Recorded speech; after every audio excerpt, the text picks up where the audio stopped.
Sa mga nag-o-online selling po, pakinggan niyo po kung kasama kayo sa mga otomatiko ng bubuwisan.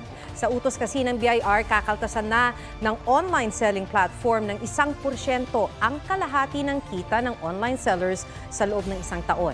Para mapatupad ito, kailangan magparehistro muna sa BIR ang online seller bago payagang magbenta. Sa pamamagitan ng pagbubuwis, mapapataas ang koleksyon ng BIR at masasawata ang mga online scam.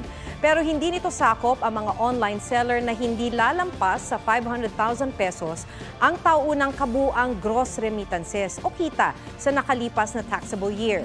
Exempted din kung hindi hihigit sa 500,000 pesos ang pinagsama-samang gross remittances sa nakalipas na taxable year. At kung ang seller ay sakop ng mas mababang income tax rate, basta may maipakitang kaukulang sertipikasyon o dokumentong magpapatunay dito. Inisyu ng BIR ang kautusan noong December 21 at magiging epektibo 15 araw matapos mailathala sa mga official publication. Mga kapuso, alamin ang State of the Nation. Mag-subscribe sa GMA Integrated News sa YouTube. Sa ating mga kapuso abroad, samahan niyo kami sa GMA Pinoy TV at sa www.gmanews.tv.